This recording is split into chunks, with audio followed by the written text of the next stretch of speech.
How long has it started a little bit?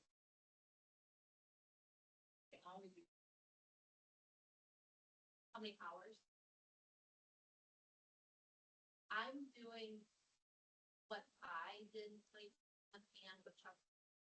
So did about. And then Mike was standing. I did the note and then.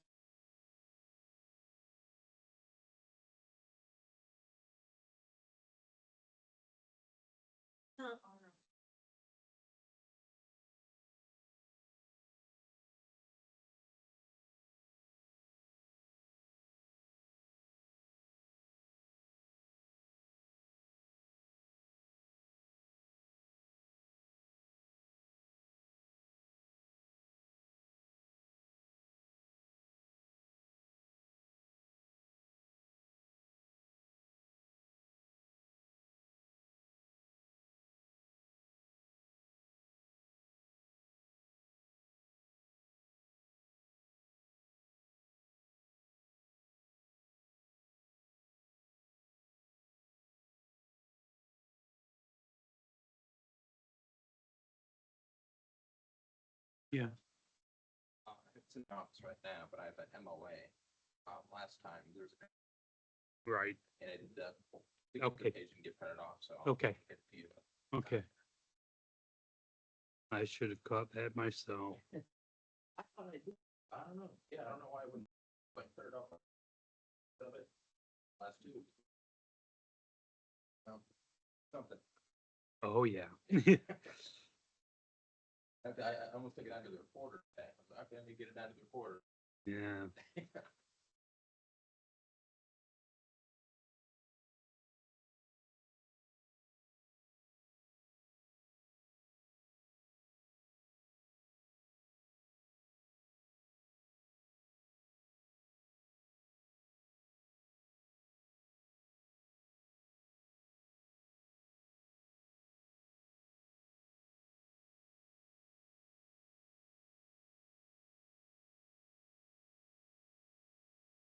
Hey, Bianca. Seething. Seething.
Yeah, Sam's gonna.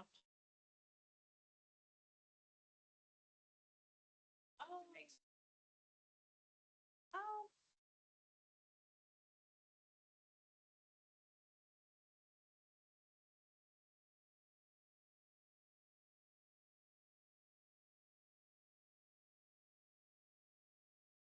I'm confused. Okay, I'll just have you, I can just. okay.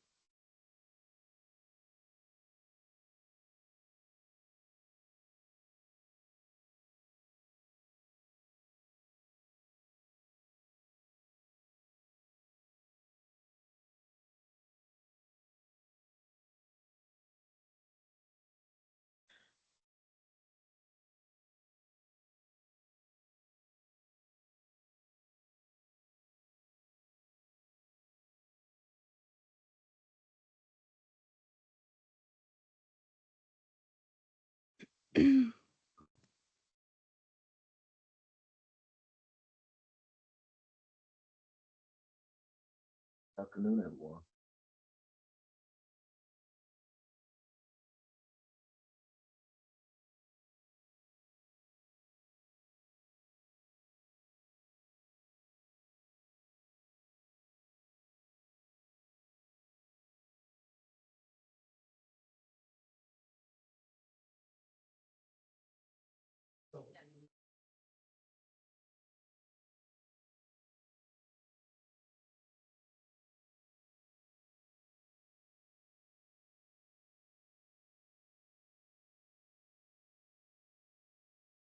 Yeah.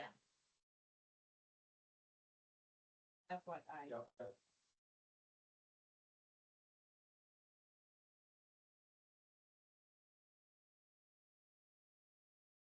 Good afternoon. It is 4:16 and I would like to call to order the Public Works and Property Vacation Committee.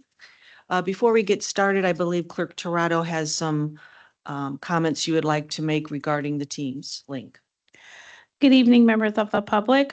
For audio quality, we will be muting everyone not speaking by default to maintain good audio quality for council and yourselves. If you would like to speak during the meeting on a certain agenda item or during privilege of the floor, please submit your request in the chat. Directions to do so has been listed in the chat. We ask that you provide your full name, address, and topic you are wishing to speak on, as those are required for all speakers at in-person council meetings. If you would like to be called on during the meeting to provide public input, please insert the following to the chat and you will be called on during the relevant time for public input. My name is full name and I live at address and I would like to speak on or for against agenda item. You will then be given 5 minutes to speak. Please be sure to unmute yourself prior to giving your remarks. Thank you. Thank you. Would you mind calling the roll for the committee, please? And I do see we have a member that is on Teams. Committee Chair Niskoski, Present. Council Member Vice Chair White, Present. Council Member Bolden Simpson, I see is online. Present. Council Member Dr. Davis, Citizen Member Carl Luttrell, Present.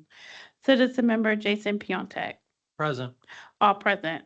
Thank you so much, Clerk Torado. So we are here this afternoon to hear Bill number 4024. It's an alley vacation for 211 North Michigan Street. And I see Mr. Eric Horvath is here. Would you like to present for us? Sure.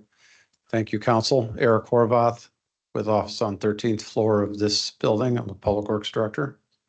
Sorry for the feedback. Yeah, so this is a pretty straightforward request. This is an alley that was only used on the side of the Morris, so just north of the Morris, next to our parking. So people sometimes used it as a way to walk into the Morris after they parked. But with us building the new Racklin Murphy Encore Center right north of that, of the Morris, we'll be attaching to that. So it'll be over this alleyway. There are no existing utilities in there, and it's got favorable recommendation from all the internal parties. So we're requesting that that piece of alley be vacated that is immediately adjacent to the Morris on the north side there. Happy to answer any questions. Thank you so much. Appreciate that information. Committee members, do you have any questions regarding the bill or the presentation that Mr. Horvath presented to us? Thank you for briefing. Sure. Ms. White? No, I think that the presenter has indicated that it's not used for any, individuals coming in and coming out. It's just, Yeah, so for vehicular use, it's not, it'd be a dead end. And so people walk on it right now when they park in that area, but there'll still be access to the facility. So what we're going to do is improve, actually, the whole point of this project is to improve our public access, but also our ADA access. And so phase 3 of this will be the parking garage on the backside of the Racklin Murphy Center. And then we'll have parking in that facility with ADA parking. They'll be easily accessible to the Morris. it's gonna be nice. Yeah, it should be great. And Carl Luttrell, you said you had a question. It's not really a question, it's an admonition or a concern. When we built the stage house onto the Morris, the theater wasn't in use. Now, it'll, I'm sure, be in use during the construction of the Racklin Murphy Center, in which case you'll have to provide for emergency egress from the building. So I'm sure that has come in during the planning for this, but an admonition that don't forget. Yes, no, I appreciate that. And we have planned for that and had actually our fire inspectors come out and look at that issue for emergency egress. And so they do have that all planned into the process. So you're exactly right, though, that'll be because that's where the fire exits are on that side. And eventually then, obviously, when the building's built and we blow through the wall, you'll have access then. But in the interim period of construction, they've got a plan for that. Thank you. Is there any other questions from the committee members? Seeing none, is there any questions from any of the council present? I see Councilmember Lee is online. Okay, then we're going to go ahead and move to the public hearing portion. Is there anyone here wishing to, and thank you so much. You're welcome. Is there anyone here wishing to speak in favor of Bill 4024?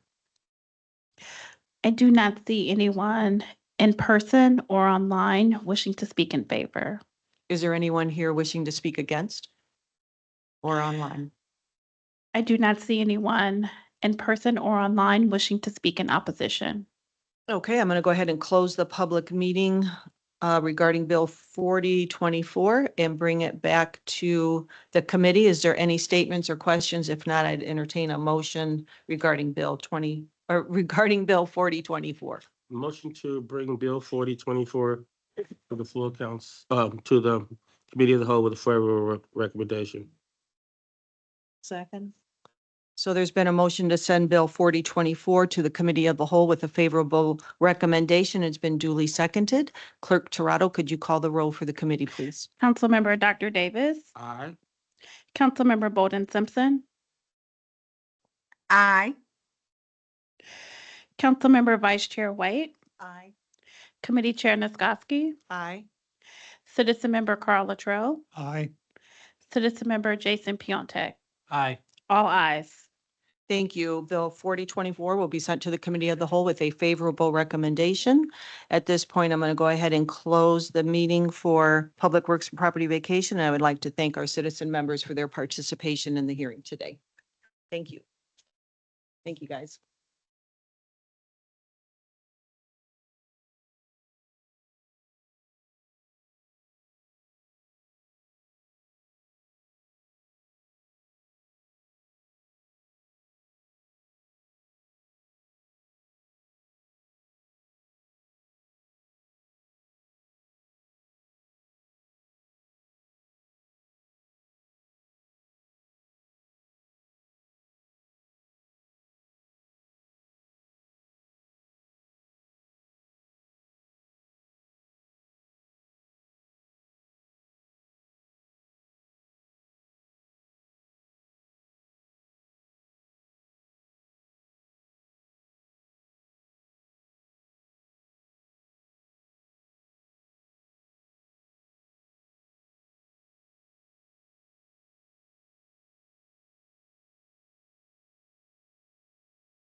Just tell them to share it.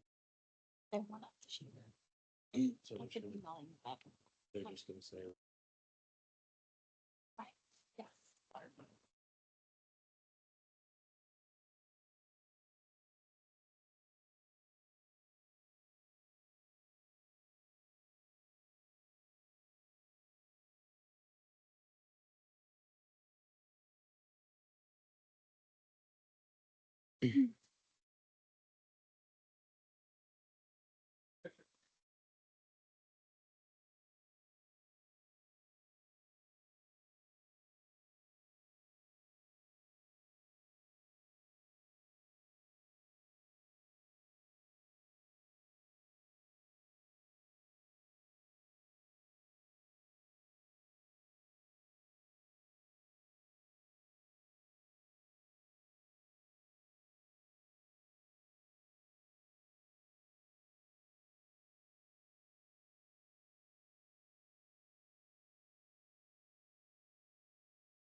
It's 4:30. I'd like to call the zoning and annexation committee together. I'm Chairperson, Dr. Oliver Davis. Would like for our clerk to please take our roll. Committee Chair, Dr. Davis. Present. Councilmember Vice Chair Gooden Rogers. Present. Councilmember Nisgowsky. Present. Councilmember White. Present. Citizen Member Jordan Geiger. Present. Citizen Member Stacy Odom. Present. All present. Thank you. we will hear, bill number 3824, special exception at 623 Olive Street. Skip Morrell, Principal Development Planner with offices on the 14th floor of this building. We're actually, by the request of the petitioner, looking to table this bill to the October 14th meeting. For some context, this came through the Board of Zoning Appeals for the use as kind of a general retail or service. But upon looking at the business a little more closely, we found that it would more accurately qualify as a restaurant. So we're sending it back through the Board of Zoning Appeals on the October agenda, and then this will be coming back to you as a restaurant on October 14th. Happy to answer any questions on that. Okay, question, what do we need, what kind of vote do we need to take on that? Motion to table until. Okay, cool. Certain. Okay. All righty, we'd like to. That's right. Fine. Do we have a motion to table this to October the 14th? I'll make a motion to table Bill 3824 till October the 14th per request of the petitioner. Okay, cool. Do we have a second? Second. Okay. Any other questions, comments? If not, all in favor? We got to take a vote. Miss, who else said? Miss, Bowden's online. Oh, Councilmember Nisgowsky, Aye.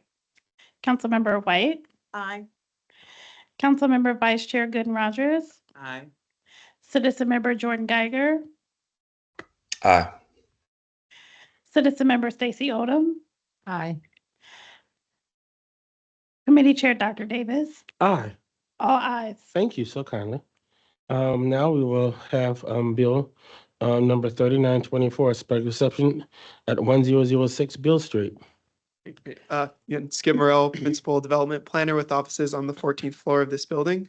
Looking at Bill 39-24, which is for location 1006 Beale Street. Owner is Pinnacle Wealth Investments LLC, and they're requesting a special exception to allow for a dwelling with 2 units, in other words, a duplex. Just for some context, this is the site now. It's a vacant land. As you take a step back, you can kind of see sort of the neighborhood context, which is fairly dense, but largely single story, pretty compact, traditional neighborhood layout. So the proposal is to build a new duplex here. It's a 2-unit dwelling that would provide more residents to the neighborhood, which again would increase safety and the general welfare of the community. I'll show some of this is sort of the site plan and the elevations. The rendering probably does a better job of showing. This is kind of the view from the front, view from the rear, and then an alternate view from the front. So these buildings are designed to be kind of contextually appropriate, sort of the same massing and scale as the surrounding neighborhood, but again, to provide some more density and offer multiple dwelling units here. Again, this kind of meets the intent in the South Bend Comprehensive Plan to encourage residential developments that contain a mix of housing types, densities, price ranges, and amenities. This comes to you from the Board of Zoning Appeals with a favorable recommendation. The petitioner is also present, and I'm happy to take any questions. I'd like to hear from the petitioner. Thank you. Come forth. Please come forth and share your name and address and give us some background about your proposal.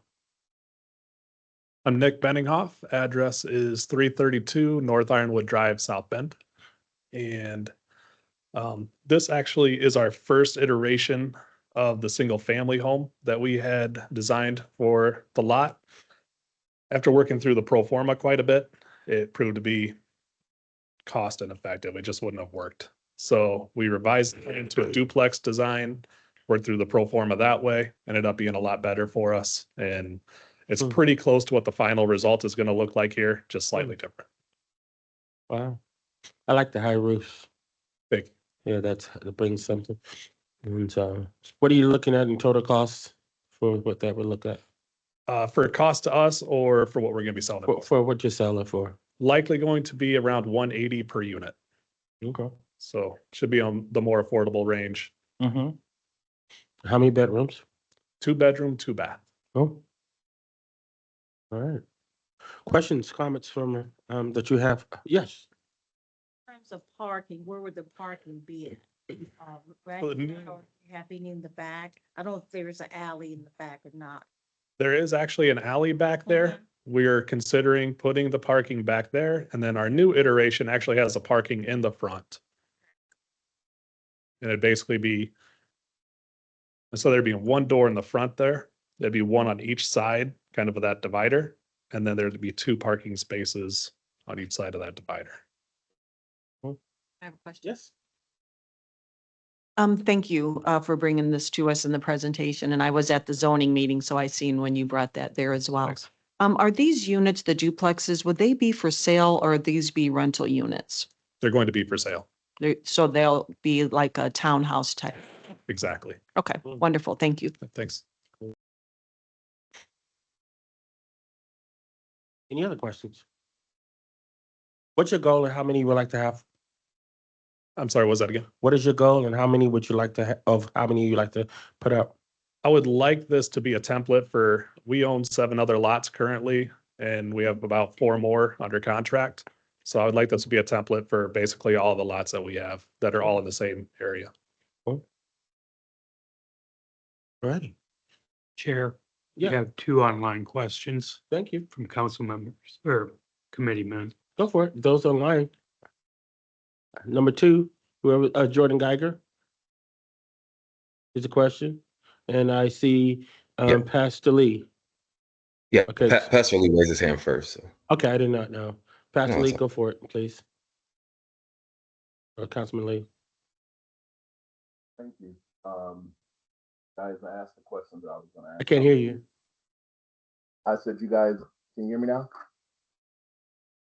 It's I better. said, you guys asked the question that I was gonna ask was, how many were you gonna build and how much were they gonna cost? So thank you.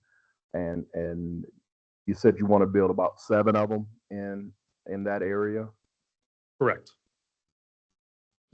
Thank you for creating some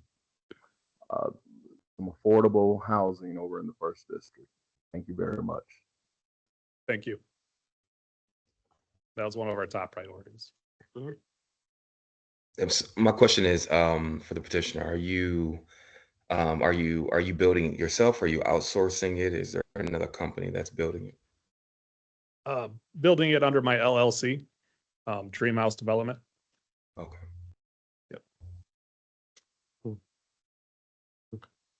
Okay. Any other questions? All right, thank you. I have a question. Oh, go for it. This is Councilwoman Bolden Simpson. Yes, I'm trying to can- get, I'm trying to get, an idea of how, because this is a rendering of the single home, but this is going to be a duplex, correct? I heard that right. I'm out here. I'm thinking, right? Yes.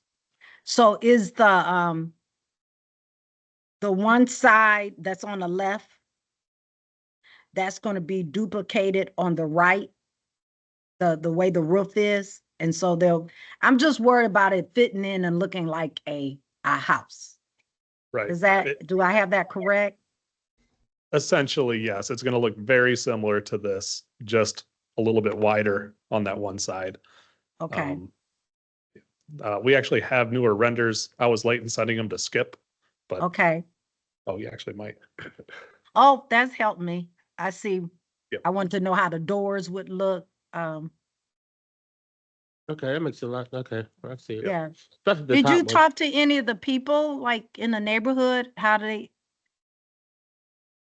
We actually, I have a partner that has talked to a few people in the neighborhood. They're actually under construction on another one on that same block currently. Okay, And so far, everyone's been happy about it. okay. They're all interested, they're always out there checking out the excavators and stuff. Thank you for providing those renderings. And thank you for providing more housing in the area. Absolutely. Thank you. I have one more question. Go for it. Yeah, do you have buyers already? Are you seeking out buyers for the 2 well, the one you started, this one, and those to follow? Not yet. These are just supposed to hit the market. Okay. And then we'll likely be developing a backlog of buyers, I imagine, pretty soon after. Okay, thank you. Looking, any more questions from the council or committee members or both? Online? Seeing none, hearing none. Okay, now we will go to a public hearing. Thank you. You may have a seat, sir. Both Thank of you. Thank you, Um, council members. You're welcome. Thank you. Anybody want to speak in favor of this online or in the public, please share your thoughts. I do not see anyone in person or online wishing to speak in favor. Okay, anyone speaking in opposition, please share your thoughts also. I do not see anyone in person or online wishing to speak in opposition. Thank you so kindly. We will close the public hearing and we'll move back to our committee for any final discussions for committee members, recommendations, or if a council member wants to share any other thoughts. Bill 3824 go to the committee of the whole with favorable recommendation. It's been moved. It's Bill 39. 39. It's 39. Okay, 39, I'm sorry, 3924. The Bill 3924 has been moved. Do we have a second? Second. You have a second? Then we would like for a city clerk to please take the roll. Councilmember Nisgowsky, Aye. Councilmember White, Aye. Councilmember Vice President Rogers, Aye. Citizen Member Jordan Geiger, Aye.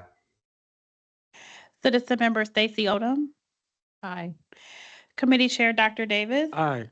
All ayes. Thank you. This will go to the privilege committee of the whole with a favor recommendation. Thank you. That concludes our bills for the night.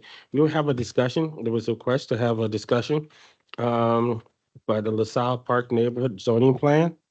And we have a presentation that's going to be presented by one of our members, Jordan Geiger. And is Miss Desiree Powell available? Is she here? I'm here. You here? Thank you. Okay, thank you. Ms. Powell is in Houston, well, around the Texas area. So she's been working with the LaSalle Park neighborhood, and they would like to present have a discussion for the next 20 minutes, 25 minutes. Do the discussion for 20 minutes, and then we have some talk for 10, if we can do something like that. Can you speak Okay, into the mic, Dr. Davis? I'm leaning down right here. Can you turn my mic all the way up? We can hear you online. Pardon me? Yeah, we can hear you clearly online. Okay. What I would like to have 20 minutes of discussion, your presentation, then we have 10 minutes. Or if you want us to ask a question after you make the present, go for it. It's open. Okay, cool. Thank you very much. To If the I committee. may interject, Chair, please. Yes. The presentation that's before us is from a committee member as well, and this is being represented by an organization. I just want to make sure there's no conflict of interest. I don't see none. Want to ask the question? I believe that if there was actual voting taking place, there may be a conflict of interest, but for a presentation, probably not, or my legal opinion would be not. I understand. But, I think that if he were to he would have to make a disclosure and all those kind of things if we were actually Yeah. voting. he absolutely But would. as a discussion, we're just discussing. So. Okay, thank my you so piece. much. I just wanted to clarify. Thank you, My Chair. piece. Thank you. Now continue. Okay, thank you very much. So Jordan Geiger, citizen member, also a member of BLM South Bend, and I'm joined by Desiree Powell, who's with Do Right by the Streets, LLC. And we contracted, my organization contracted with Desiree to support the LaSalle Park Neighborhood Alliance Association in its planning process. And so I'll let Desiree introduce herself and then we'll go into the presentation. Okay. Thank you, Jordan. Like he said, my name is Desiree Powell. I am an urban planner by trade. I am the founder and owner of Do Right by the Streets, LLC, or DRBTS, which is an urban planning firm based in Texas, focused on education and awareness of zoning and land use for communities of color, as well as activation and land uses for economic mobility. Okay, so we can go to the next slide. So we've been engaged in this planning process for a year now, since September of last year. And here we have just the boundaries, a map of the boundaries. This came from the city of the neighborhood. We can go to the next slide. Here we just have some demographic information about the neighborhood, and this comes from census data for Census Tract 23, which the neighborhood association neighborhood boundaries are exact to the census tract. So as you'll see here, it's overwhelmingly a low-income census tract.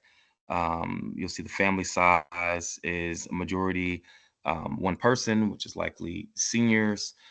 If you look here at the year housing built, so from 2000 and later, according to this data, only 10 units of housing has been built, and that's been a major part of the discussion about the plan is about housing, new affordable housing generation, and just concerns that we haven't seen a whole lot of new construction in terms of housing in the neighborhood.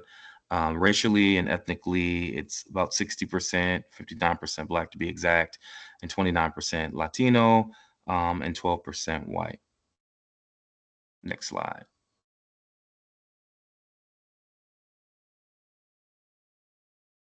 So this is just based like what are the zoning districts that exist in LaSalle Park neighborhood right now. So there's 8 that are currently existing, and this is data from the draft that the city planning department or city planning team has put together. So industrial, commercial, neighborhood center, open space, urban neighborhoods 1 through 3, as well as urban flex. Next slide. And so the primary point of my role with the neighborhood and the neighborhood association and George's organization has been the technical assistance of the zoning and the land use aspects of what creates a neighborhood plan, its benefit for a community as basically the framework for the next X amount of years, whether that's 5, 10, or 20.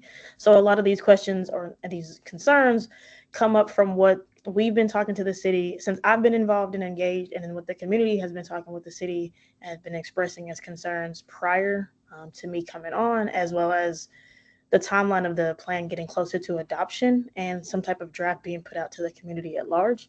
So one of the first primary concerns is the area that is north of Linden Avenue. I believe it's across the tracks, but Jordan, correct me geographically if I'm wrong. That area present day is zoned industrial. In the draft that the city presented at the neighborhood association meeting in August, they have noted that it may become a wetland preservation area. One of the biggest concerns for that site currently is heavy industrial uses directly across the street from residential, as well as the Charles Black Center in LaSalle Park.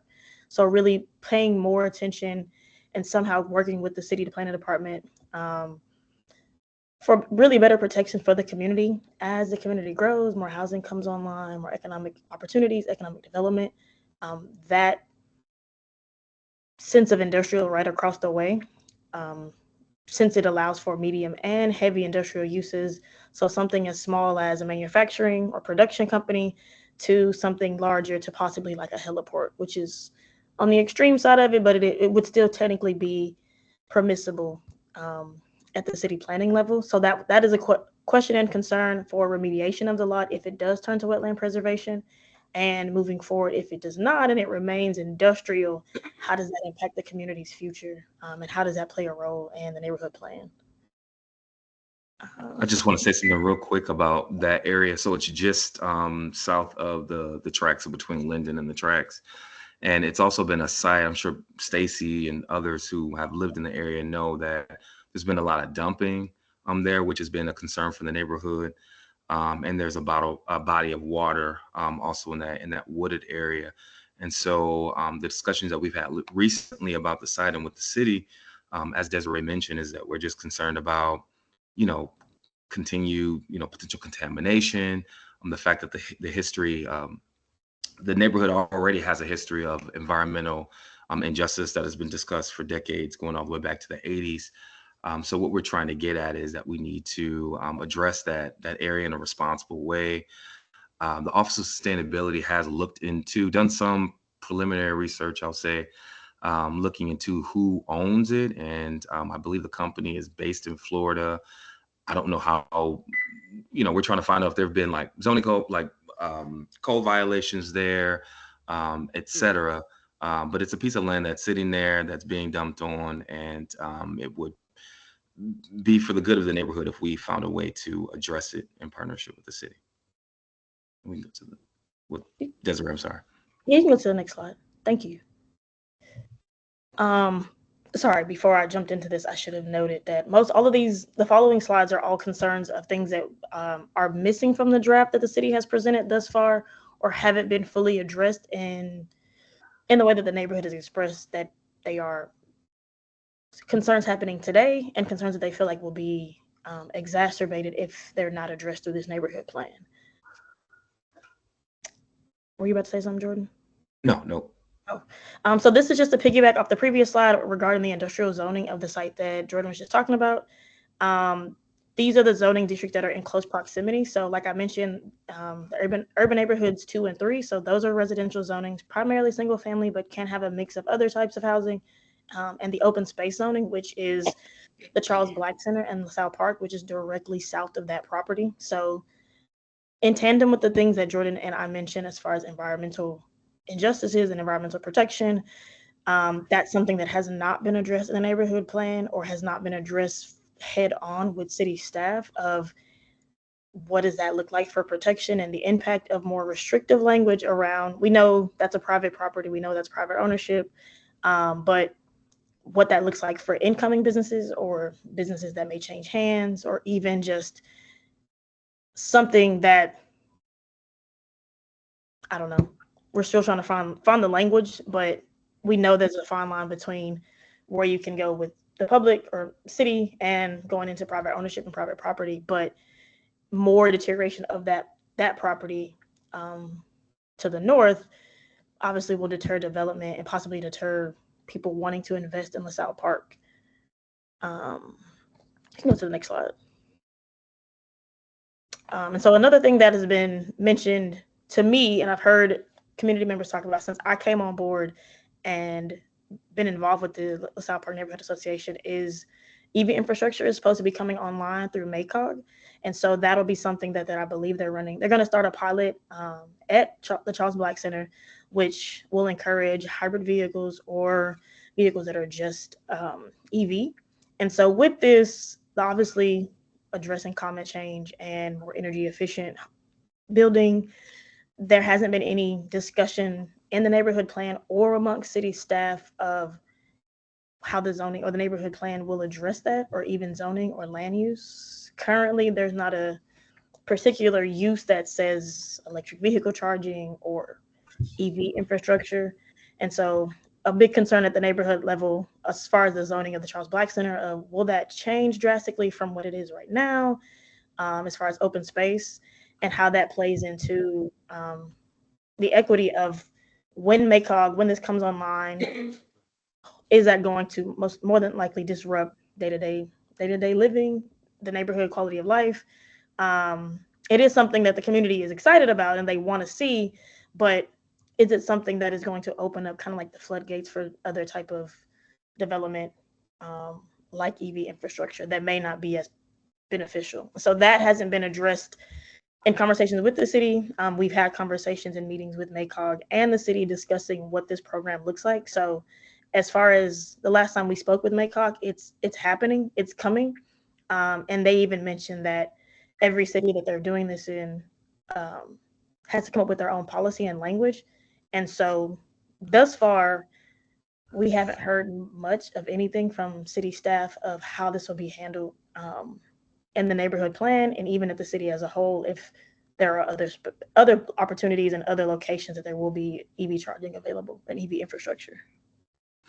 And I'll just add to that, I was on the external stakeholder committee for the South Bend electric vehicle charging infrastructure plan, or EV plan. And for the last 2 years, we have been in conversation with Leah at MACOG and the Office of Sustainability, talking about priority locations for community charging. So MACOG earlier this year was announced as an award recipient of just over $4 million for CFR community fuel, or charging fuel infrastructure, round 1 federal dollars. And so some of the locations that we did name in the 2 years of conversations that we've had with the city, and Maycog are set to receive infrastructure. So Charles Black Center, the Dream Center, and other locations. But one of the concerns has been around policy and how the city will regulate use of the charging infrastructure, charging located there. So we know that at some point policy will need to be put in place. And so we're trying to be proactive in having conversations with the city as it relates to this plan about policy. And then we do have some partners. There's a statewide alliance of Black and BIPOC led organizations that we've been working with around this for 2 years. And then also there's a national organization called Lawyers for Good Governance that is working with us around implementing or adopting local ordinance zoning policy related to EV infrastructure. So the main thing here is like just being proactive, since once this plan is adopted, it will be the lay of the land for future development in the South Park for the next 20 years or so. So knowing that it's coming online and not having any real conversation or having any mention of it, even in the draft, or addressing it as a primary concern or a big project that's coming to the neighborhood is a concern. You can go to the next slide. And so this is a big thing that the neighborhood has talked about. In addition to housing, there is a lack of transitional commercial zoning in the LaSalle Park area. Based on the conversation with the city, there is seemingly a 50-50 split of interested developers and those that are not, because there isn't enough housing or other amenities or things to sustain or abstain some of these commercial developments. So some of the things that the neighborhood has pinpointed and I've looked at from the draft and what's currently existing for zoning in LaSalle Park, of course, a grocery store, which is not entirely in the city's hands, but can be talked about more in the plan as far as what zoning, where it can go, as far as transitional, even if that is taking over a current building without having to build a new one. Neighborhood scale development, so things that are not necessarily so large in size and that will overgrow and overtake the community, obviously increasing traffic.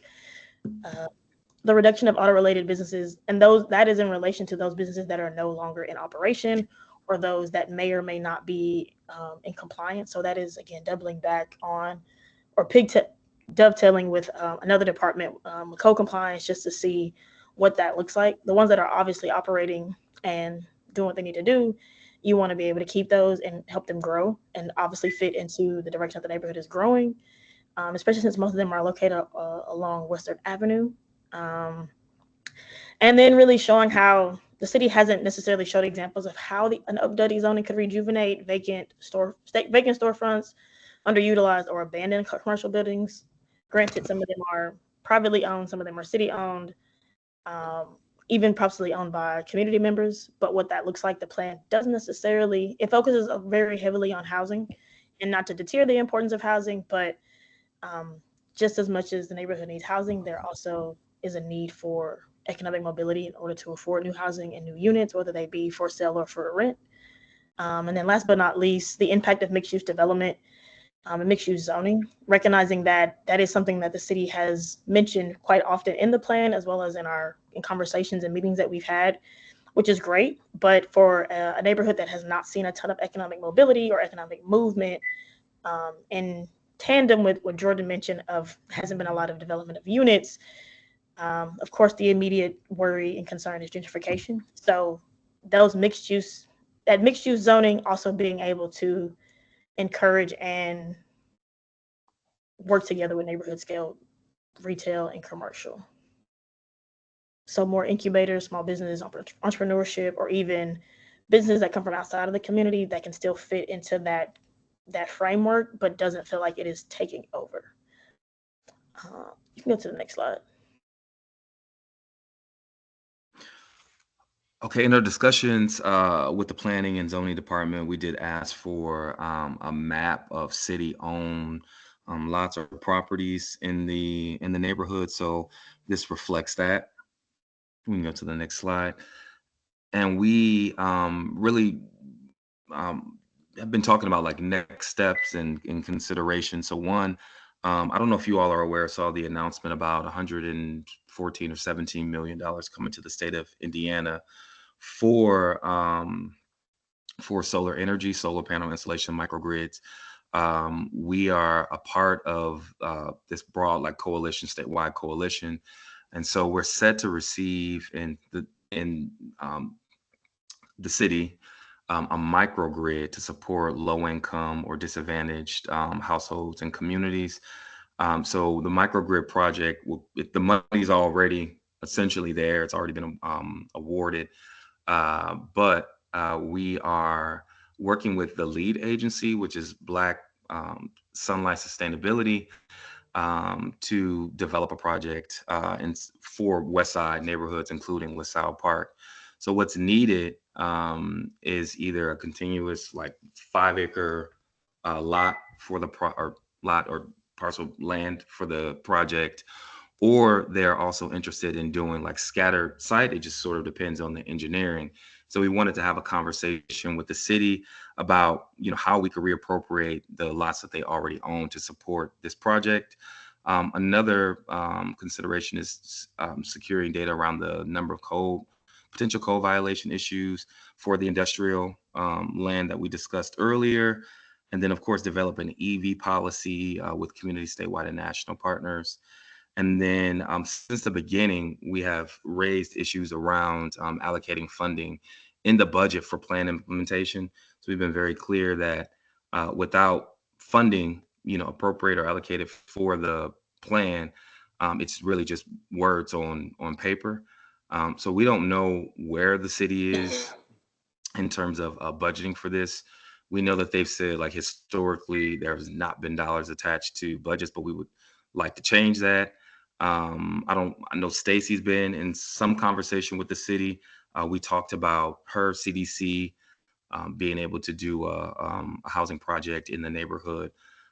So yeah, that's the extent of our presentation. And if there are any questions or comments, myself, Stacy, Desiree, whoever else is here from the neighborhood association or neighborhood in general can speak to them.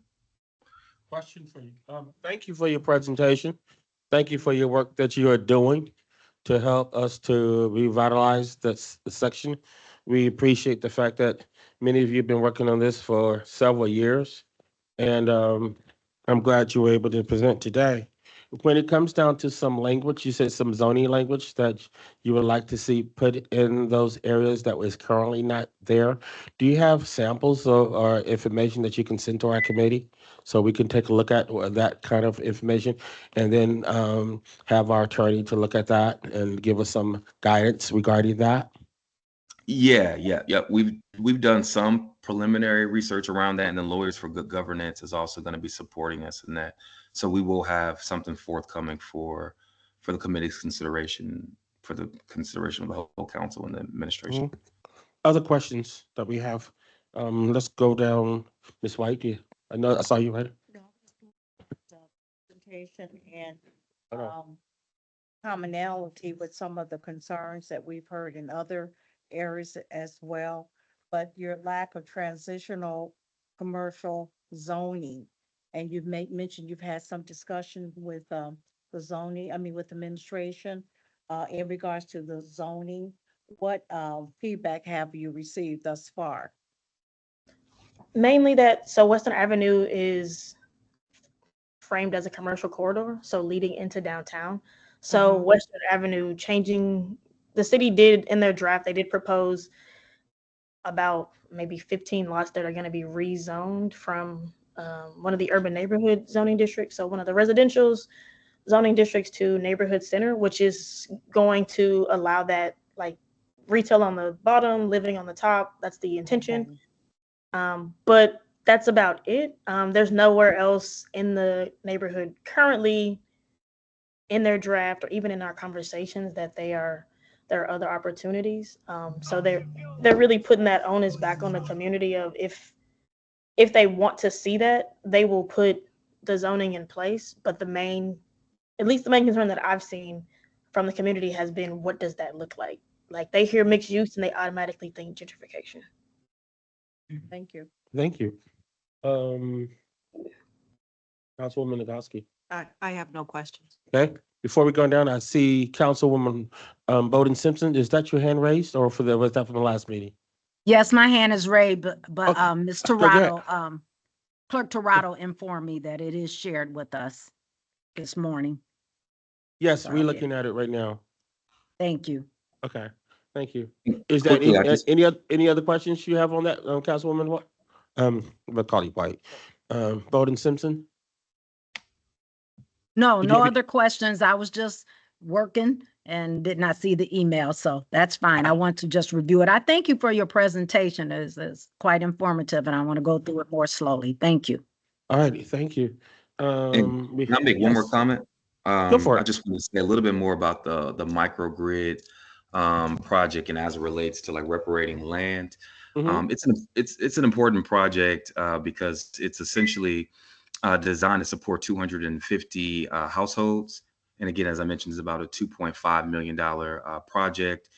We have been in conversation with a Black woman-owned solar developer out of Baltimore, We Solar, and so you know we know that obviously this was a red-lined community, and one way that we want to try to repair harms is by reducing again the energy burden for residents on the west side and in LaSalle Park particularly. So that's why this conversation is important, and we are like we're exploring like multiple options in terms of where the microgrid might be sited or hosted, but you know we just want to have a menu of options, and given that there are parcels that are available that could be repurposed for supporting this project, we would like to have those kind of conversations with the city. And we're also working with Regina Williams Preston, who's in the Center for Social Concerns, and she has a faculty member who is interested in solar energy, who might potentially come on board and supporting the project as well. Okay. Go to Ms. Odom. Any questions? Okay. Any other questions? Councilwoman Ophelia Rogers. Okay. I do have one in terms of, have you submitted your funding request directly to the city for their budget for the upcoming year? And if you have, can you forward that to us too also? And if you haven't, can you do that to the city and then CC us? Yeah, definitely. The city has had a copy of the Black people's budget since what, 2021 or 2022? No, but I'm talking about can For the you neighborhood. for the neighborhood, can you rephrase that to Yeah. to the neighborhood budget for that and send that to it, because that helps to be able to get funding without having to have legal issues. Yeah, for sure. I can reshare those. I know we've submitted like several iterations of I understand, but requests, only thing but- we can deal with is 2024 to 2025 and what's been submitted before. That's history. Good history, but let's move forward. Any other final thoughts and comments that you would like to share in this discussion? We welcome you coming back to see how the city progress is coming up. Hopefully one more time this year. We'd like to hear some next steps and see how your conversations with the city has gone on solar equity, secure the data, the development of the EVs, and of course the financial plan and everything going on. I'm aware of everything going on with former Councilwoman Regina, and that sounds interesting. So please plan to come back in a couple of months on that. But in the meantime, send us any the zoning recommendations that you have, and so we can forward that and review that. And then also any allocation requests that should be sent to our mayor with a copy to our chair of finances and the rest of the council. Final comments? What's your end goal? Improve the neighborhood. Oh, yeah. Generate Make more sure- wealth. Yeah, make Okay. sure the plan is a reflection of what the neighborhood, what they want and what's needed, and they can actually be implemented. Okay. I appreciate that. And with that, our meeting is adjourned. Thank you for coming. Thank y'all.